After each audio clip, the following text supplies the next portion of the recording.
Oke, assalamualaikum warahmatullahi wabarakatuh. Salam aksi, ketemu lagi dengan saya Aryo Diponegoro dalam video lanjutan. Pada video sebelumnya kita belajar apa itu kuadran bisnis properti dan bagaimana melihat properti dengan mata kanan.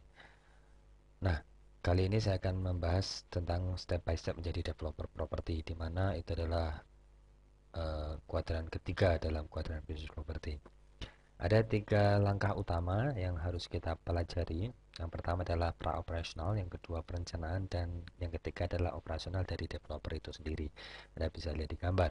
Nah, dalam kegiatan pra-operasional ini berarti kegiatan di mana kita memang belum menjadi developer properti atau kegiatan awal sebelum kita menuju pada kegiatan developer properti itu sendiri. Yang pertama adalah bagaimana kita mencari lahannya. Lahan yang seperti apa yang cocok untuk kita bangun menjadi perumahan, dan perumahan seperti apa nanti kita akan bahas pada video lanjutan.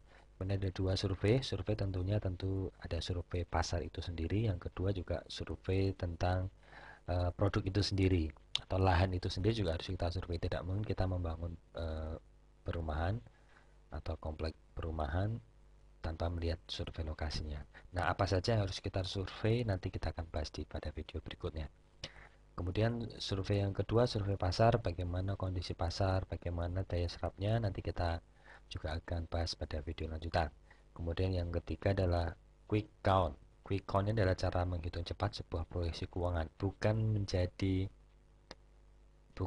landasan jalannya proyek. Nanti landasan menjadi jalannya proyek akan kita bahas pada tahap kedua, ya ini perencanaan, di mana di situ terus ada master plan, ada proyeksi keuangan. Nah, bedanya apa quick count dengan proyeksi keuangan? Quick count ini adalah hitung-hitungan cepat. Nah, yang nanti akan saya ajarkan pada video berikutnya. Bagaimana kita menghitung proyeksi keuangan dengan secara cepat. Sedangkan proyeksi keuangan itu sendiri nanti itu jauh lebih detail, dan proyeksi keuangan hanya bisa dibikin ketika perencanaan kawasan itu jadi. Nah, pada tahap pra-operasional inilah, ini praktis kita tidak mengeluarkan modal yang terlalu banyak. Bahkan mungkin hanya cukup biaya survei ini itu saja. Nah, dalam website saya aryodiponegoro.com, software QuickCon dapat Anda download di area download, di halaman download. Nanti di sana ada software QuickCon, silakan Anda download. Nanti pada video berikutnya kita akan pelajari. Nah, ini yang selalu saya lakukan, lahan, survei, dan quick count. Nah, setelah itu sudah menjadi sebuah apa ya, pra operasional, kemudian saya bisa menentukan apakah lahan ini bisa saya garap atau lahan ini ya nanti dulu, atau lahan ini harus bagaimana dulu, atau kita mau action apa saja dari lahan. Apakah oh ini oh dari sini saja mungkin kita sudah bisa tahu, oh ini cocoknya kita brokerin aja deh, kita nggak jadi developer nggak apa-apa. Oh ini cocoknya kita bikin sesuatu selain perumahan. Nah, ini sudah bisa kelihatan dari sini. Nah, misalnya saja ternyata dari kegiatan pra-operasional ini kita sudah tahu, oh ini cocok jadi perumahan, misalnya begitu. Kemudian kita melanjutkan pada langkah berikutnya. Apa langkah berikutnya? Yang pertama tentunya legalitas. Legalitas apa itu? Satu, legalitas atas si lahan itu sendiri, bagaimana transaksi kita dengan si pemilik tanah.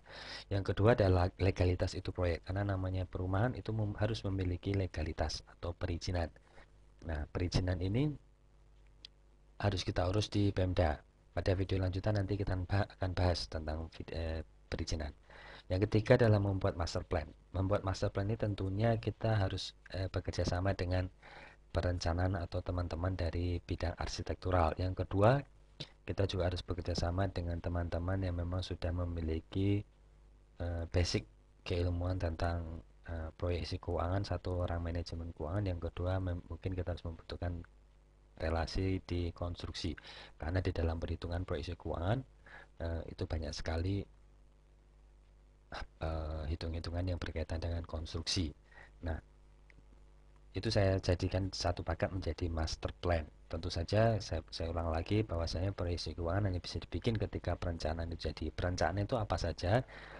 Ada site plan, ada rumah, ada kawasan, ada taman, dan lain sebagainya. Tentunya ini harus kita jadikan dulu sebelum proyeksi keuangan kita jadi. Nah, setelah semuanya bisa kita olah, sudah disetujui perizinannya, legalitasnya juga sudah jelas, perencanaan juga sudah oke, baru kita melakukan kegiatan operasional si developer itu sendiri. Bagaimana kita memasarkan, bagaimana kita membangun, dan bagaimana kita mengelola itu proyek. Tentunya masing-masing bagian ini akan kita bahas pada video lanjutan.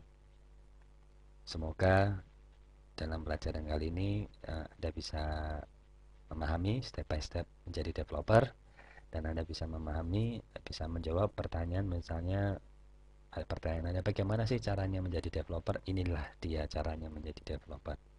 Anda tinggal pelajari masing-masing step by stepnya. Terima kasih, saya Aryo Diponegoro. Ketemu lagi dalam video lanjutan. Assalamualaikum warahmatullahi wabarakatuh. Salam aksi.